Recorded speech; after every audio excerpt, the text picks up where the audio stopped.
Chapter 11: State and Capital.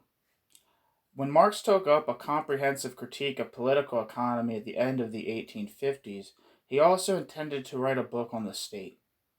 Marx planned a total of six books on capital, landed property, wage labor, the state, foreign trade, and the world market. In terms of range of content, the 3 volumes of Capital approximately comprise the first 3 books. The planned book on the state was never written. In Capital, there are only isolated references to the state. A few general elements of a theory of the state can be found in the latter works of Engels, the Anti-Düring of 1878, and above all the Origins of the Family, Private Property, and the State. In the 20th century, there was a broad debate among Marxists concerning state theory, but it did not lead to a common understanding of the state. In this chapter, we will not attempt to offer a compact Marxist theory of the state. Rather, we will attempt to emphasize, on the basis of a few fundamental topics, that against the background of the critique of political economy, an alternative to bourgeois theories of the state is not the only point. The point is a critique of politics. By that we mean not a critique of certain policies, but rather a critique of the state and politics as social forms, that is, as particular modes of mediating social cohesion.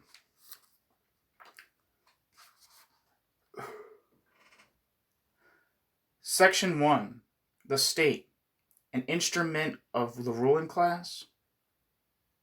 Above all, 2 points addressed by Marx and Engels considerably shaped subsequent theoretical discussions concerning the state. First, the phrases base and superstructure, and second, the conception of the state as an instrument of the ruling class. In the 1859 preface to a contribution of the critique of political economy, Marx summarized his general view of society on about 1.5 pages. Marx identifies the economic structures of society as, quote, the real foundation on which rises a legal and political superstructure, end quote, and emphasizes that, quote, neither legal relations nor political forms could be comprehended whether by themselves or on the basis of a so-called general development of the human mind, but that on the contrary they originate in the material conditions of life, end quote. Thus were the phrases base and superstructure, frequently used by Marxists, though rarely by Marx, introduced into the debate. In traditional Marxism and Marxism-Leninism, the terse statements of this preface are regarded as one of the fundamental documents of, quote, historical materialism. The conclusion was often drawn that the economic base essentially determines the political superstructure, state, law, ideology, and every phenomenon of the superstructure must have a corresponding cause in the base. This simple reduction of things to economic causes is called economism. Many discussions among Marxists revolved around the question as to what extent the base actually determines the superstructure. In the attempt to extrapolate different scholarly results from this preface, it was often overlooked that Marx was initially only concerned with distancing himself from the discussion of the state predominant in his time, which regarded the state as independent from all economic relations. In contrast, Marx emphasized that the state and law cannot be grasped by themselves, but must always be examined against the background of economic relations.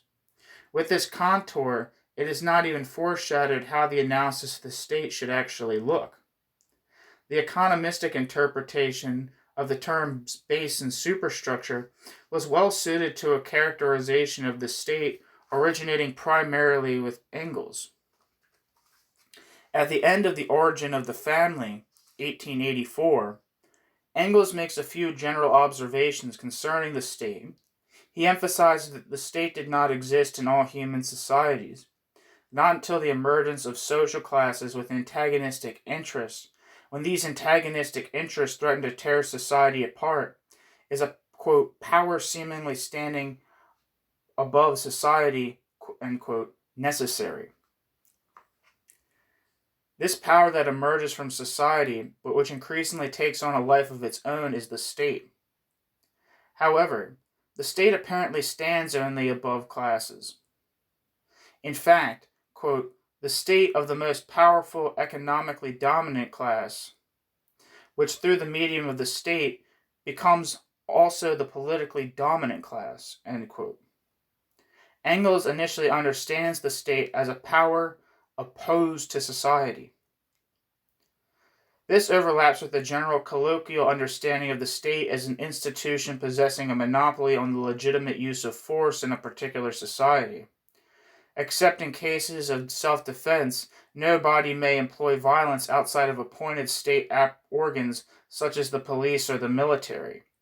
Engels also emphasizes that this institution is at the same time an instrument of the ruling class, even in a democratic republic with universal suffrage, which according to Engels rest upon various indirect mechanisms of rule. The, quote, direct corruption of officials, end quote, but also on the, quote, alliance between government and stock exchange, end quote. As a result of the national debt, the state is increasingly dependent upon financial markets. Even universal suffrage does not stand in the way of an instrumentalization of the state, as long as the proletariat is, quote, not yet ripe to emancipate itself, end quote, and regards the established social order as the only possible one. When the proletariat ultimately liberates itself and establishes a socialist communist society, then, according to Engels, social classes will also disappear, not in one fell swoop, but gradually. Since the state only emerged as a force standing above society as a result of the class divide, the state will disappear along with social classes. The state dies out according to the famous formulation in the Anti-Düring. The conception that the state is primarily an instrument in the hands of an economic ruling class was not only dominant in the various Marxist debates. Radical democratic bourgeois critics regarded at least the existing state as an instrument of direct class rule. According to the claims made by the modern states, the state is neutral with regard to social classes. Imperative is the equality of citizens before the law and the obligation of the state to serve the common welfare. Whoever conceives of the state primarily as an instrument of class rule, therefore, usually attempts to prove that the actual activity of the government and the mode of function of the state organs runs counter to this claim of neutrality. Such a conception has a certain empirical plausibility. One can always find examples of laws that primarily benefit the well-off or capitalist lobby groups, exercising legal or even illegal influence on the legislative process and the political activity of the government. It is indisputable that particular fractions of capital attempt to use the state as an instrument, and sometimes succeed in doing so. The question is whether awareness of this state of affairs implies that one has already grasped the fundamental characteristics of the modern bourgeois state. Usually state measures exist that benefit the poorer stratums of the population.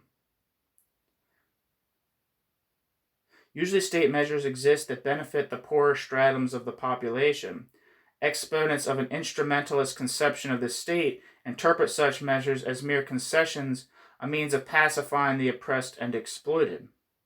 Critique of state is understood by exponents of this conception primarily as exposure.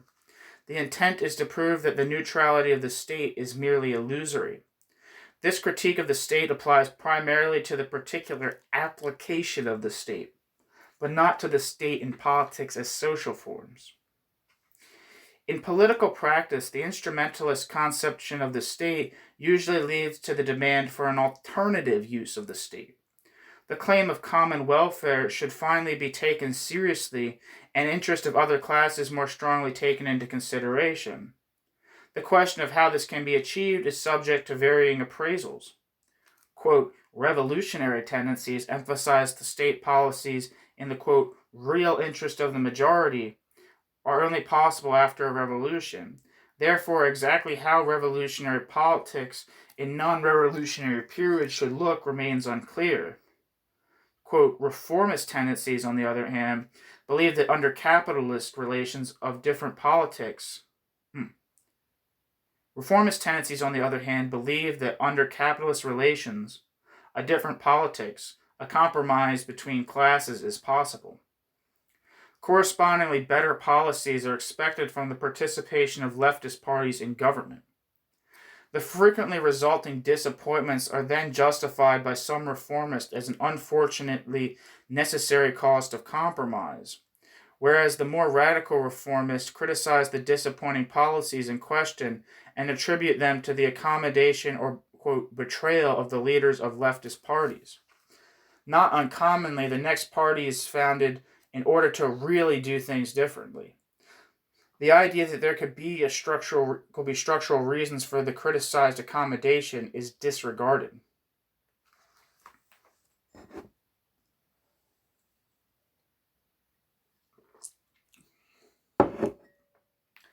Section 2. Form determinations of the bourgeois state. Rule of law, welfare state, democracy. A fundamental problem is tied up with the instrumentalist conception of the state. The instrumentalist conception of the state obscures the qualitative differences between pre-bourgeois and bourgeois social relations and only emphasizes the division of society into different social classes. An analysis of the state must be concerned with the specific form by means of which these classes relate to one another and reproduce their class relation. Economic and political rule were not yet separate in pre-bourgeois societies. The relation of domination of slaveholders or feudal lords was that of a relation of personal rule over their slaves or serfs, which from our contemporary perspective simultaneously constituted a relationship of political power as well as a relationship of economic exploitation. In bourgeois capitalist society, economic exploitation and political rule diverge. The owner of land or means of production does not have a judiciary, police, or military function connected to the property granting him political power. Economic domination, therefore, no longer has a personal character. The individual wage laborer is not personally bound to a particular capitalist. Members of bourgeois society encounter each other on the market as legally equal and free owners of private property. Even if some only own labor power and others own the means of production.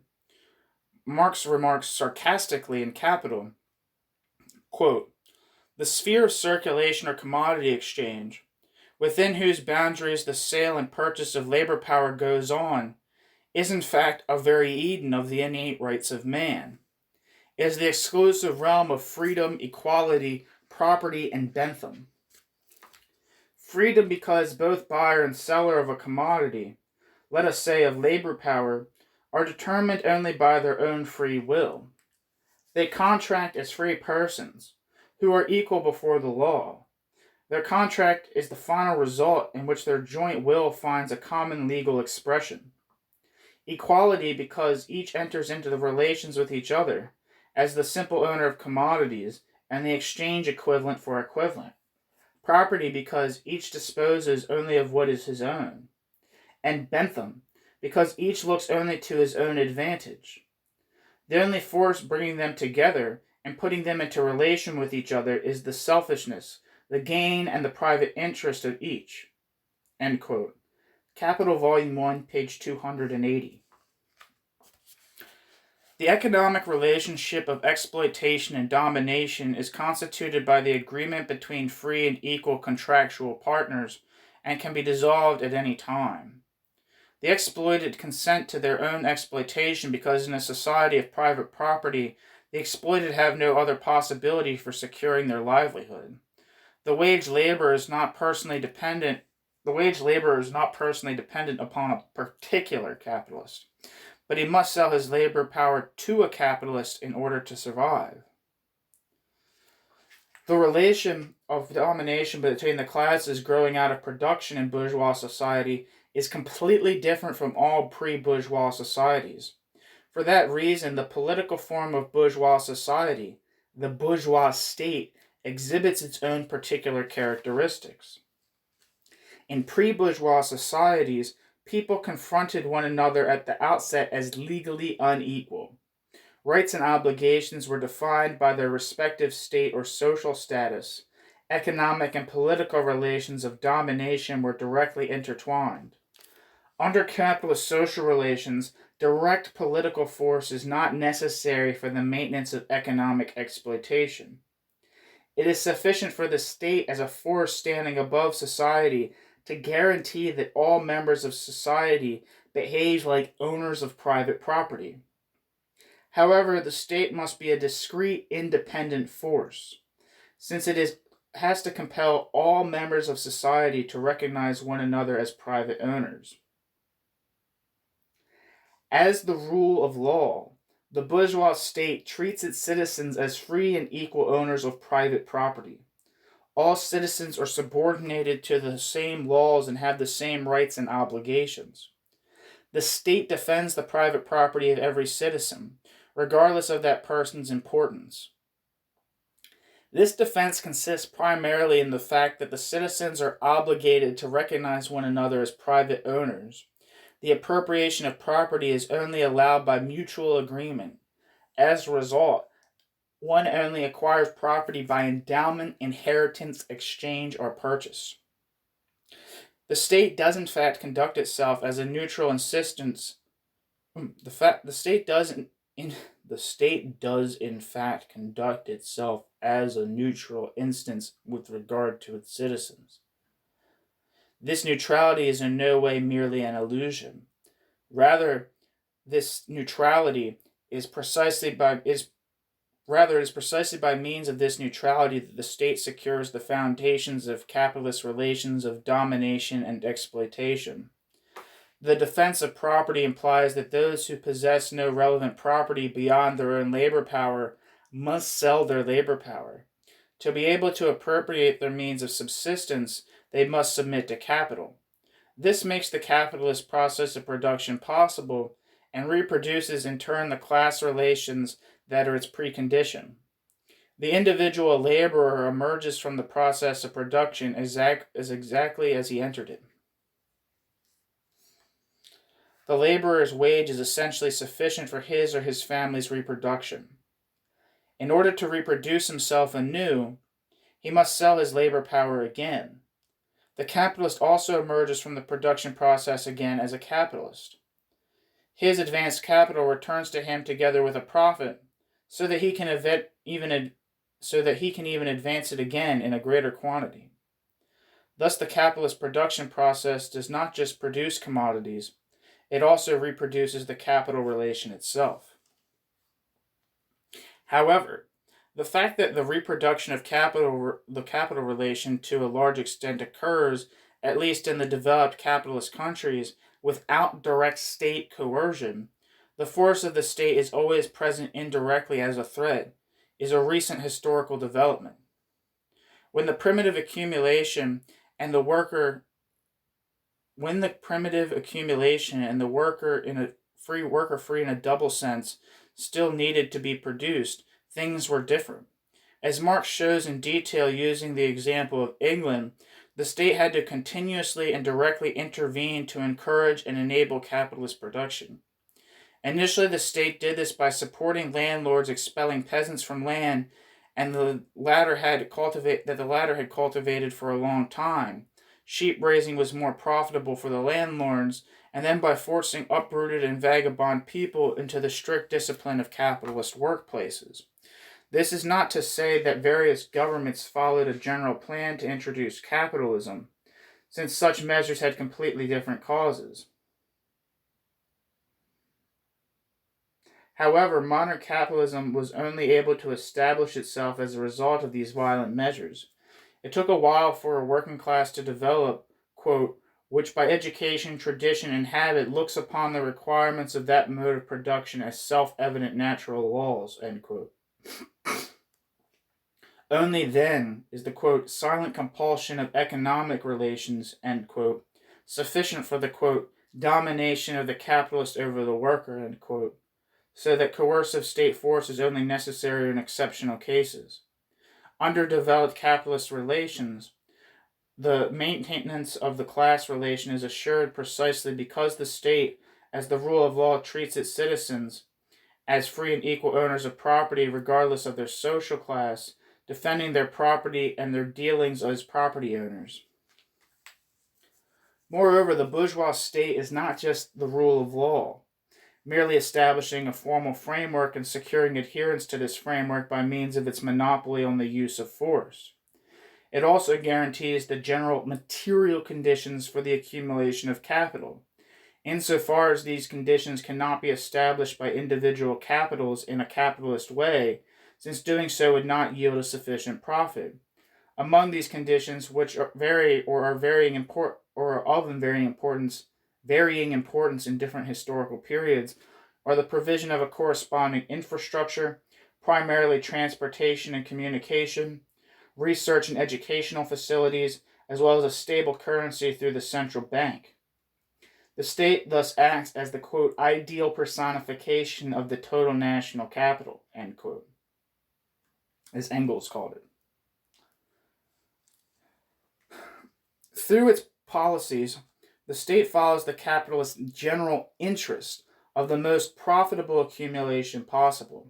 This general interest is not always identical with the particular interest of individual fractions of capital or an individual capitalist, which is why the state sometimes acts in opposition to these particular interests. For that very reason, there must be a self-contained instance independent of specific capitals. Of course, there are always examples of governments favoring individual capitals, but that is not an essential aspect of the state. For that very reason, such acts of favoritism are also denounced as a scandal in bourgeois circles that are in no way critical of the state and capital. The essential precondition of capitalist accumulation is the existence of wage laborers. Their reproduction is made possible by the wage paid by capital. For an individual capital, the wage, just like occupational health and safety measures, constitutes a cost factor that must be minimized in order to obtain the highest possible profit under the pressure of competition.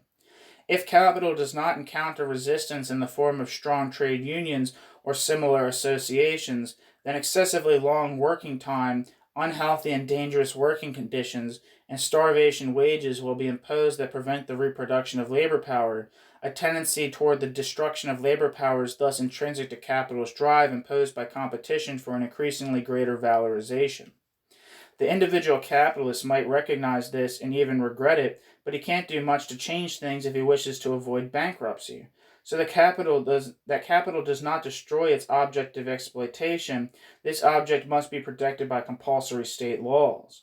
A legal workday, regulations concerning occupational health and safety, as well as a legal minimum wage, or state welfare measures that function as a minimum wage level, all of which are first imposed through worker struggles, limits capital's possibilities for valorization, but secure them in the long term.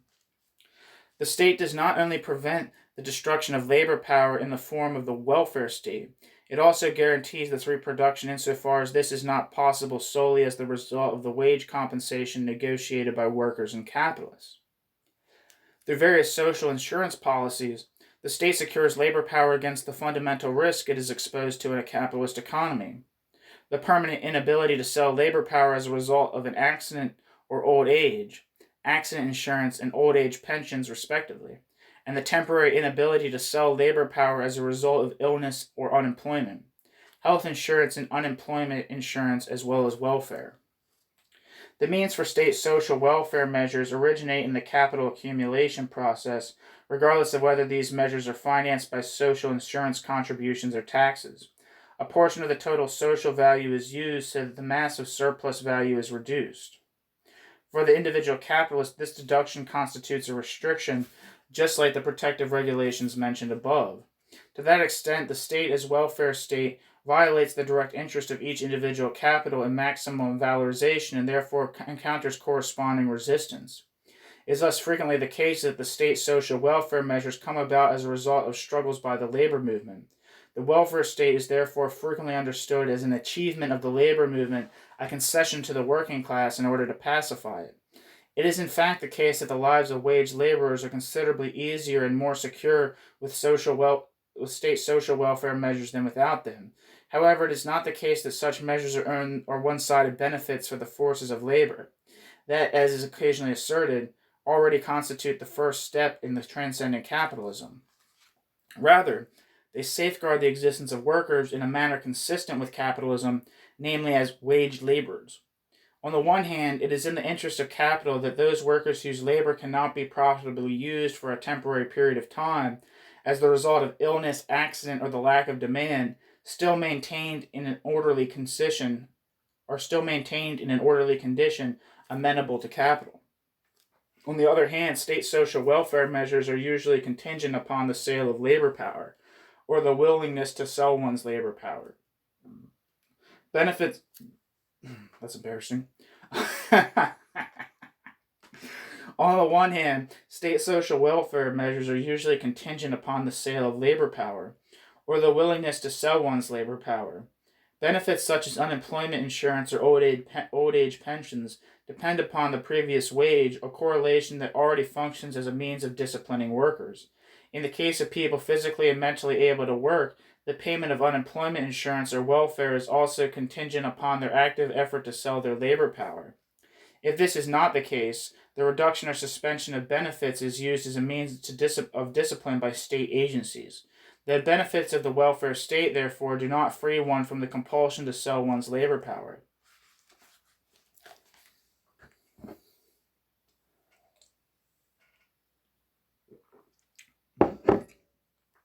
A decisive shortcoming of the conception of the bourgeois state as an instrument in the hands of the capitalist class is that it presupposes a ruling class that is both unified and capable of acting, as well as a clearly defined class interest that simply needs an instrument for its implementation. Neither assumption is self-evident. The quote, economic ruling class in capitalism consists of capitalists with widely varying, even opposing interests. There is a common interest in the maintenance of the capitalist mode of production, but if the system is not threatened by a revolutionary movement, then this interest is far too general to serve as a guideline for normal state action. The interests that determine the state's activity are not just sitting around waiting to be implemented, as is announced by the instrumentalist conception. Rather, these interests must first be constituted. All of the state's measures are contested, whether the issue is the concrete organization of the legal system, the securing of the material conditions of accumulation, or of the type and extent of welfare state benefits. As a rule, every measure brings disadvantages for some capitalists, sometimes even for all capitalists, and advantages for others, fewer disadvantages than for the rest. Advantages expected, but not certain, over the long term are pitted against immediate disadvantages. The issue of what the general capitalist interest consists in, which challenges the state should react to how. What the fuck? Am I reading that wrong? The issue of what the general capitalist interest consists in, which challenges the state, should react to and how. All that has to constantly be ascertained. State policies presuppose a constant ascertainment of the general interest and the measures for its implementation. Not uncommonly, there are different possibilities for implementing the capitalist general interest. Alternative strategies are possible, so that state policies cannot be reduced to the simple implementation of necessities of the capitalist economy. The reference to economic purpose behind a state measure, popular in Marxist circles, is insufficient as an explanation. The relations of power between individual fractions of capital, cunning alliances, influence within the state apparatus and in the public media, and similar factors are of decisive importance for the implementation or prevention of individual measures or even entire strategies. Sometimes results are even harmful for the general capitalist interest are brought about. Lobbying, competing for influence, and so on is not a violation of the rules, but precisely the way in which the search for consensus occurs. State policies do not presuppose a consensus concerning the capitalist general interest within the most important fractions of capital. Such policies have to be legitimized in relation to lower classes. A certain level of consent is also required from them. Only then is it guaranteed that the lower classes do not disturb the reproduction of capitalist relations through their social practice, and such disturbances do not first emerge with politically motivated resistance.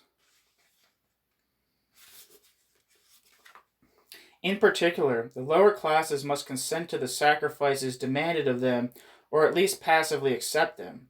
For the establishment of legitimacy and the maintenance of the disciplined mode of behavior of the worker and citizen is not sufficient to simply sell such policies. Well, the interest of the lower classes, their interest within capitalism, meaning their interest in a better existence as wage laborers, must at least be taken into consideration to the extent that they do not excessively interfere with the capitalist general interest in successful accumulation.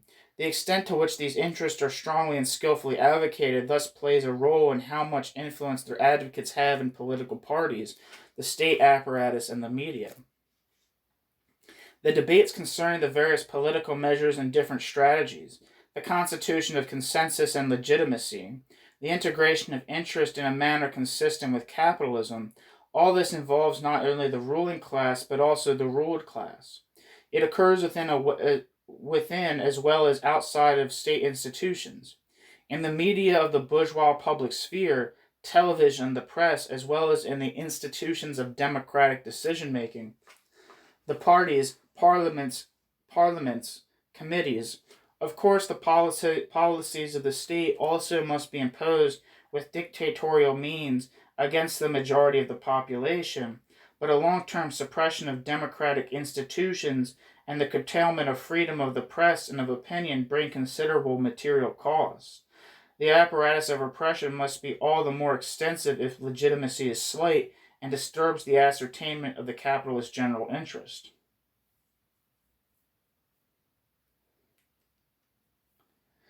Military dictatorships and similar regimes are therefore rather the exception to developed capitalist countries.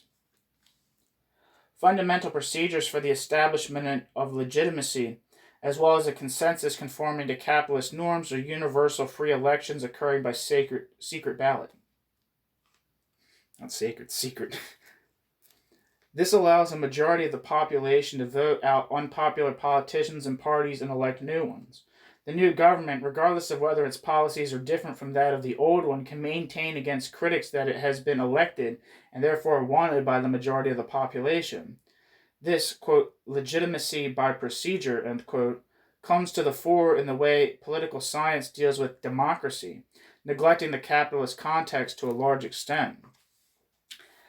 The dissatisfaction of the population concerning the imposition of politics is not just offered a timely safety vent by the possibility of regular elections.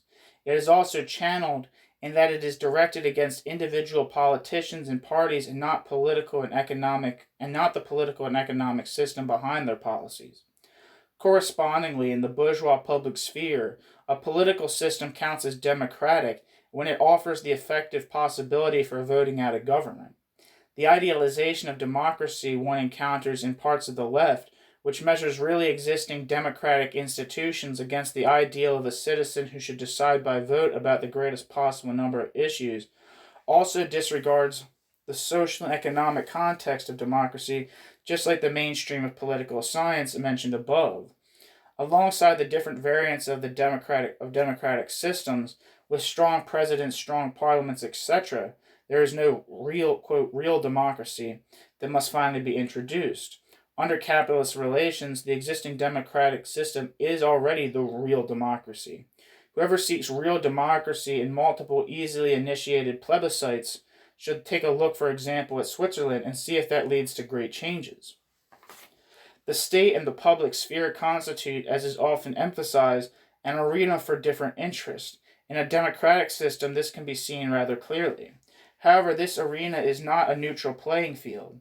Rather, this playing field structurally affects debates and political practice resulting from them.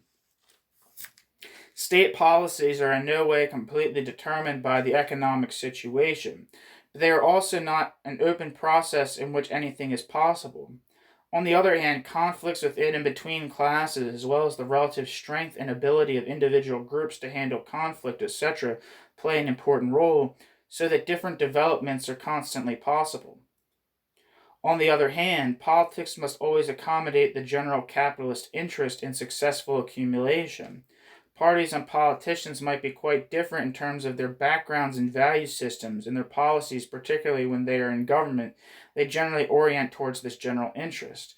This is not because they are bribed by capital or are otherwise somehow dependent, although that can also be the case, but rather because of the way parties assert themselves and the working conditions of government, processes and conditions that even leftist parties who aim to govern cannot elude.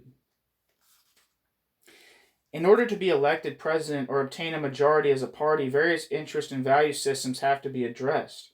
In order to be taken seriously in the media, an essential precondition for becoming well known, quote, realistic and, quote, realizable proposals must be made. Before a party can even come close to governing, it usually goes through a process of political education over the course of many years, in which it increasingly adjusts to, quote, necessities. That is, to the pursuit of the capitalist general interest in order to have greater electoral success. If a party finally gets into government, it has to take care to obtain the necessary consent. It is now of particular importance that the political, quote, room for maneuver is decisively dependent upon financial possibilities. These are determined on the one hand by the level of tax revenue, and on the other by the level of expenditures, of which social welfare benefits are among the larger items. In the case of successful accumulation of capital, tax revenues are high and welfare expenditures for the unemployed and the poor are relatively low. In periods of crisis, tax revenues decline and social expenditures increase. The material foundation of the state is thus directly connected to the accumulation of capital. No government can get past this dependency. A government can increase its financial room for maneuvering by borrowing, but this increases the future financial burden. Additionally, a state can only obtain credit without problems as long as future tax receipts, from which the credit should be paid back, are certain, which in turn presupposes again a successful accumulation of capital. The promotion of accumulation is not just the self-evident aim of politicians. It is also a truism among broad specters of Jesus Christ. The promotion of accumulation is not just the self-evident aim of politicians.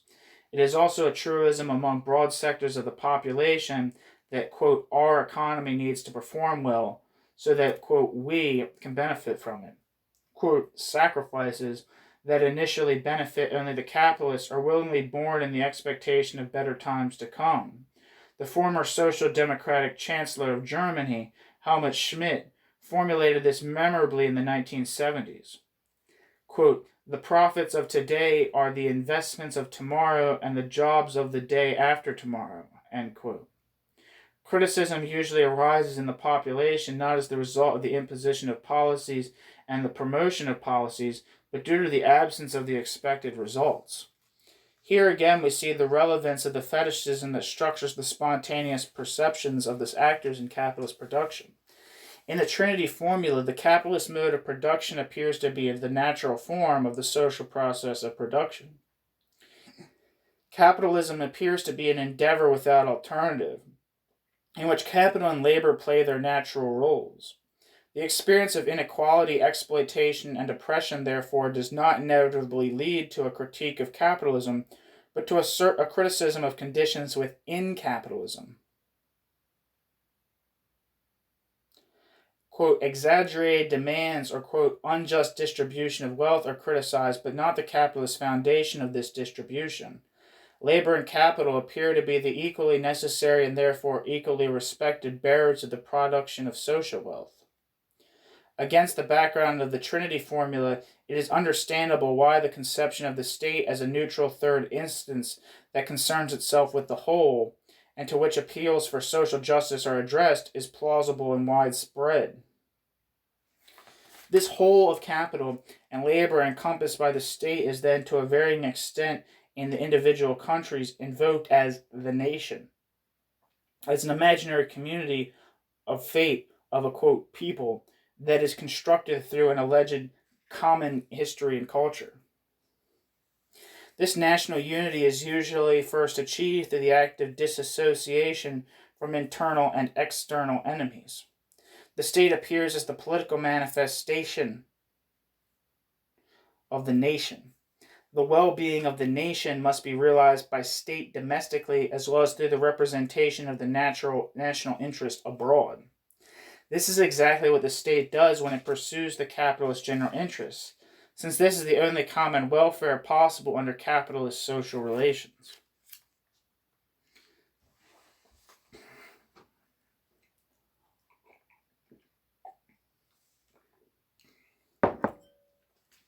Section 3.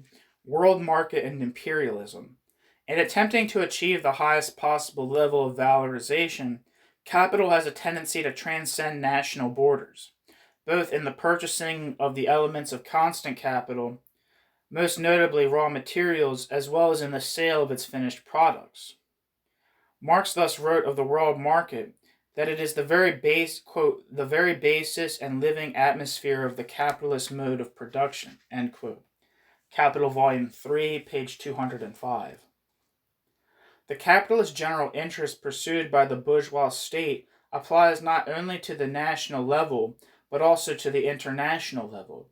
Many Marxist currents to this day analyze international politics more or less within the tradition of Lenin's theory of imperialism. We will now briefly deal with this theory. At the beginning of the 20th century, various Marxist authors attempted to examine the extent to which imperialist behavior by capitalist states was rooted in structural changes of capitalism within these countries, such as Hilferding, Luxemburg, Kautsky, and Lenin. Lenin's contribution was the most influential. His analysis was largely borrowed from the left liberal English author Hobson and presented in a Marxist guise. Lenin regarded the essential structural change of contemporary capitalism as being the transition from competitive capitalism to, quote, monopoly capitalism. To summarize briefly, Lenin argues that an increasing number of industrial branches are dominated by a few firms, whereby the largest industrial firms merge with the large banks. As a result, the economy is dominated by a handful of monopolists and financial magnates, who also exercise a decisive influence upon the state. Since the monopolies can no longer find sufficient possibilities for valorization within their own countries, they are confronted with the necessity of exporting not just commodities, but also capital to other countries. These capital exports are made possible and secure through imperialist policies. As a result of the export of capital, the bourgeoisie of the imperialist countries appropriate a large portion of the surplus value of other countries, whereby imperialist capitalism obtains a parasitic character. Since monopoly capitalism is losing vitality, as well as inhibiting technical progress, it has a tendency to, quote, stagnation and decay. Imperialist capitalism is thus a, quote, decaying and, quote, dying capitalism. Since imperialist expansion is promoted mainly by the developed capitalist countries, a struggle for the division of the world results. Lenin regarded the First World Wars as an inevitable result of this struggle.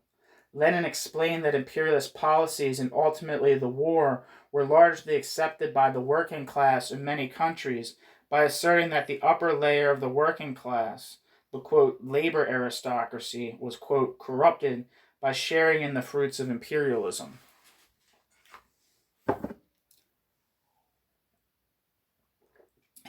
In this view of things, imperialism is not just a type of politics that could in principle be completely different, but rather an economic necessity that results from the transition from competitive capitalism to monopoly capitalism. Lenin thus conceived of imperialism as a necessary stage in the development of capitalism, as the final stage of monopoly capitalism. Since there could be no further stage of development after monopoly capitalism, Lenin regards imperialism as the highest and final stage of capitalism, which can only end in war or revolution. In Lenin's theory of imperialism, there are a number of extremely problematic points. First of all is the alleged transition from competitive to monopoly capitalism. The growth of individual capitals and an increasingly smaller number of capitals dominating a single branch, trends, by the way, that are not at all universally dominant and that sometimes even reverse, led Lenin to conclude a change in the capitalist motive for socialization.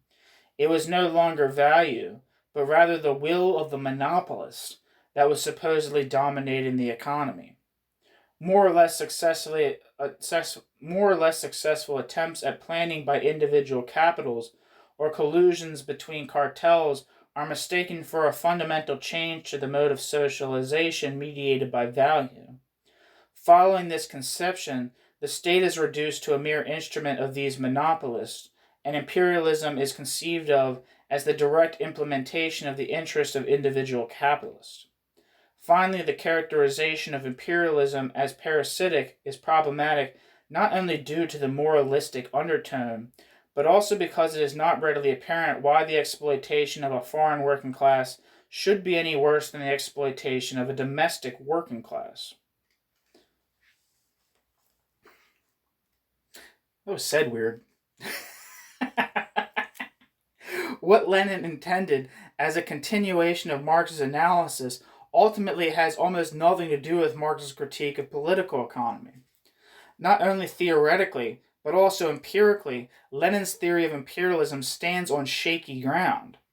The export of capital supposedly necessitated by imperialist policies did in fact occur, but the greater proportion of this capital export went not to colonies and dependent territories, but to other developed capitalist countries that also pursued imperialist policies.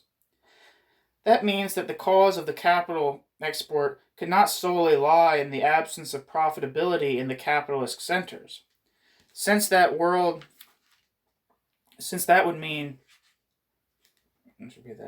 That means that the cause of the capital export could not solely lie in the absence of profitability in the capitalist centers, since that would mean that there couldn't have been any capital exported to other centers. Besides, such capital export was not secured by the imperialist policies of the home country, since such policies aimed at the rule of foreign territories outside of the capitalist centers. And finally, whoever still wishes to adhere to Lenin's theory is confronted by the problem that for the United States, regarded as the most important imperialist power, the import of capital rather than the export of capital is the decisive factor. However, attempts exist to formulate a theory of imperialism outside of Lenin's framework, but the concept of imperialism is understood rather broadly. If one describes the state assertion of the capitalist general interest at an international level by means of economic, political, or military pressure against the countries as other countries as imperialism, then imperialism is no longer a particular stage in the development of capitalism, but rather every bourgeois state is imperialist within the limits of possibility, but then the term imperialism really doesn't say very much. The question of which goals are pursued by imperialist policies and what the driving factors are cannot be answered at such a general level. In any case, it can't be a simple mechanism such as securing capital exports. At the international level, a multiplicity of states of widely varying economic, political, and military strength, and with completely different interests face one another. Between them, there exist disparate constellations of dependency and alliance as well as antagonisms. The opportunity for action of each state is limited by the actions of all other states. In this competition between states, every state attempts to win and maintain opportunities for itself. An independent terrain of conflict for power and influence between states is constituted. This terrain is not limited to the direct implementation of the economic interest of individual fractions of capital, although this also occurs. Upon this terrain, the primary concern is the organization of an international order in the trade, currency, legal, and military political sectors. Alongside specific interests resulting from their particular situations, states have a common interest in the existence of a minimum of international order. Since only under somewhat stable and calculable economic and political relations can a successful accumulation of capital occur.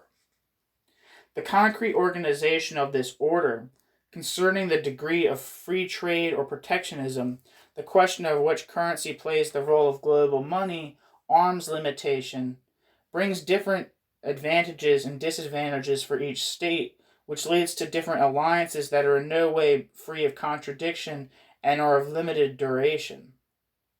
Finally, the developed capitalist countries, the majority of which are poor in natural resources, a decisive point is the secure provision of raw materials and fuels. However, the point is not the conquest of corresponding territories so much as the organization of trade and trade's conditions, calculable extraction and secure transportation, the mode of price formation, and the currency in which trade is conducted. The existence of a common interest in this order does not yet say anything concerning how it is achieved and what dimensions it takes. The readiness for cooperation is distributed differently between strong and weak states. For strong states, a quote, unilateral approach, that is to say, the assertion of interest without considering the interest of others, is potentially a realistic perspective, whereas the weaker countries usually tend towards a multilateral approach, more or less cooperative behavior, and possibly even a call for a binding international legal order. Usually both approaches are pursued, and both are used by states to advocate their own interests. The relations between states are not static. They exist against a background of a developing capitalism that constantly restructures the technical conditions of the production process, the organization of enterprises, and the international linkages between them. The world market is not just a precondition, but the constantly recreated result of the capitalist mode of production, so that the conditions for the opportunities for accumulation by states are set again and again. In the history of capitalism, both within individual countries as well as for the capitalist world system as a whole, distinctions can be made between structurally different periods. Marx attempted to analyze the fundamental commonalities between these periods that make it possible for one to speak of capitalism. Periodization thus applies to a more concrete level of analysis than Marx's Capital. However, such a periodization should not be mistaken, as frequently happened in the history of the workers' movement, for an inevitable development towards a final end, whether a highest stage of capitalism or even a, quote, necessary transition to socialism or communism. On the other hand, caution is called for when the assertion is made that now it is a matter of a completely new, completely different capitalism. The phenomenon that had been discussed in the last few years under the catchword globalization do not constitute a complete break in the development of capitalism. Rather, they are merely the most recent phase in the crisis-prone implementation of the capital relation on the world market and the accompanying profound transformations in the social and political relations of individual countries.